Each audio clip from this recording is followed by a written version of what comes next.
Let me introduce you to something that I can't live without. You know, when it comes to dental health, everyone has heard about the basics of brushing and flossing. And in a recent story, I actually talked about two things that some people aren't familiar with: interdental picks and brushes, and the WaterPik. Now this video is about the WaterPik. I've known about the WaterPik for decades, but I always thought it would be messy, or frankly, I underestimated its effectiveness. But for the past 20 or so years, I have become a convert, and I feel like I cannot live without my WaterPik.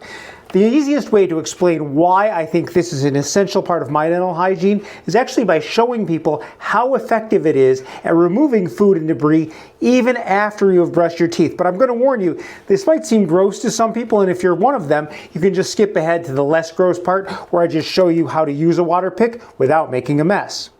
So to start out, let's have some food. Now, to make it more visual, I'm going to have a small bowl of blueberries, plus what I had earlier today, which is going to make it pretty obvious when it's WaterPik time. Now that I have a mouthful of blueberries, I'm going to brush my teeth for a full 2 minutes.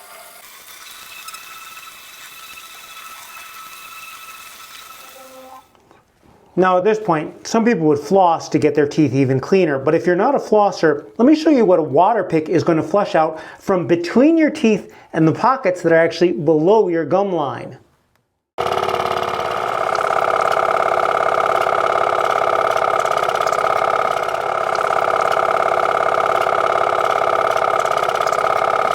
Now, I didn't want to bore you with my full WaterPik, but you could see that even in the first 4 seconds, there was plenty of food debris, and that was after I had brushed my teeth.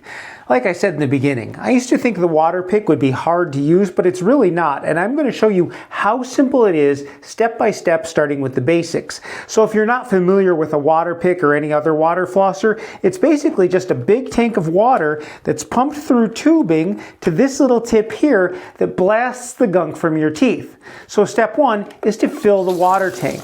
Now my only real tip here is you should use warm water. Now some people like to add antibacterial agents to the water, but I would only do that if your dentist tells you to. Now while the WaterPik is on and you're using it, you should lean over your sink with your mouth facing downward. That way the water being pumped in can just drip right out into the sink. Now when you WaterPik, you should aim the tip straight at the spaces between your teeth and just move from space to space. Do the top teeth, then the bottom teeth, and then the inner surfaces of the top and bottom teeth. You should try and avoid aiming the tip downward toward your gums because that can actually make deep pockets deeper. Now, one other setting is the force of a jet. Now, as far as how high you should adjust that pressure, when you first do it, use the lowest setting until your gums are used to it. After a few days, you should be able to increase the pressure to your liking. And that's all there is to using WaterPik.